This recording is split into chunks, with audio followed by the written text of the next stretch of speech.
അസ്സലാമു വറഹ്മത്തുള്ളാഹി. അത് ന്യൂമോണിയ ആയിട്ട് മാറുകയാണ് സാധനം കേട്ടോ. ന്യൂമോണിയ ആയിട്ട് മാറുകയാണ്. അപ്പൊ നിങ്ങളിപ്പോ ചെയ്യേണ്ടതെന്ന് വെച്ചിട്ടുണ്ടെങ്കിൽ വളരെയധികം സൂക്ഷിക്കേണ്ട കേസാണ്. ഇംഗ്ലീഷ് മരുന്ന് കഴിക്കാൻ പറ്റില്ല എന്നുണ്ടെങ്കിൽ ഞാൻ പറയണത് കൃത്യമായി പാലിക്കാം. അതായത് അരി, ഗോതമ്പ്, ബാർലി, ചോളം, ഓട്സ്, ഈ 5 സാധനം, അരി, ഗോതമ്പ്, ബാർലി, ചോളം, ഓട്സ്, ഈ 5 സാധനം ഒഴിവാക്കുക ഒരു 5 ദിവസത്തേക്ക് ഇത് തൊടാൻ പാടില്ല. പകരം ഇറച്ചി, മീൻ, മുട്ട, വെജിറ്റബിൾസ്, ഫ്രൂട്ട്സ് പോലുള്ള സാധനങ്ങൾ കഴിക്കാം. മനസ്സിലായില്ലേ?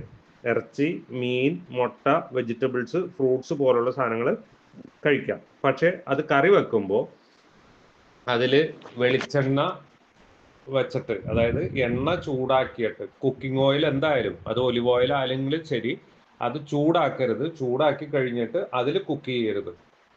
മനസ്സിലായില്ലേ? തേങ്ങാപ്പാലിലോ അല്ലെങ്കിൽ ഇറച്ചി ഇപ്പോൾ കുക്ക് ചെയ്യാനൊക്കെ അറിയാലോ. ഇഞ്ചി, പച്ചമുളക്, വെളുത്തുള്ളി, സവാള ഇട്ട് 2 തക്കാളി ഇട്ട് വേപ്പില ഇട്ട് തിളപ്പിച്ച് കഴിഞ്ഞിട്ടുണ്ടെങ്കിൽ ഇറച്ചിയായി. അത് പാനിലേക്ക് ഇട്ടൊന്ന് ചൂടാക്കി വെള്ളം വറ്റിച്ച് കഴിഞ്ഞിട്ട് കുറച്ച് മല്ലിയില ഇട്ട് ഉപ്പിട്ട് ഇറക്കി കഴിഞ്ഞിട്ടുണ്ടെങ്കിൽ സംഗതി ഇറച്ചിക്കറിയായി.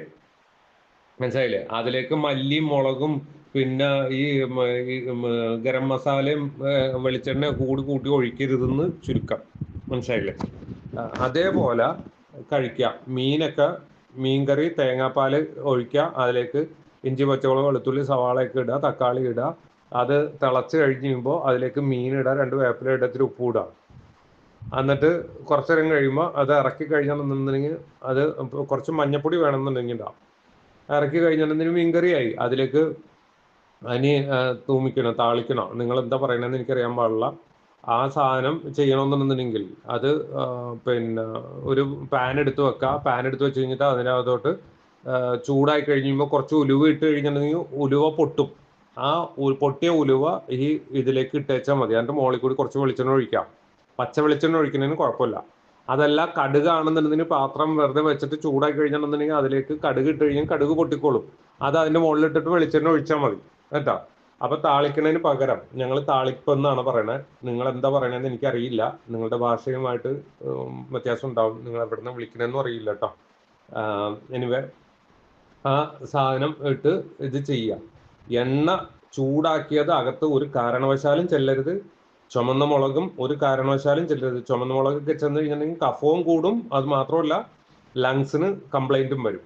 അതേപോലെ ഈ അരി, ഗോതമ്പ്, ബാർലി, ചോളം, ഓട്സ് ഒഴിവാക്കുക. എന്നിട്ട് ആടലോടകം ഞാനൊരു ഇതിട്ട് തരാം. അത് അതേപോലെ കൃത്യമായിട്ട് കഴിക്കുക.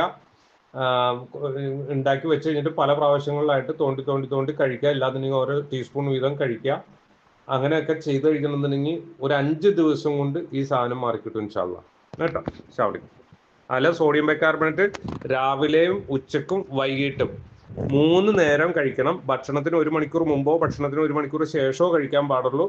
അത് വെള്ളത്തിൽ കലക്കി 3/4 ടീസ്പൂൺ എടുത്ത് 2 ഗ്ലാസ് വെള്ളത്തിൽ ചേർത്ത് അത് 3 പ്രാവശ്യം, ദിവസത്തിൽ 3 പ്രാവശ്യം കഴിക്കുകയും ചെയ്യണം. ഒരാഴ്ചക്കുള്ളിൽ കംപ്ലീറ്റ് മാറിപ്പോകും ഇൻഷാ അല്ലാഹ്.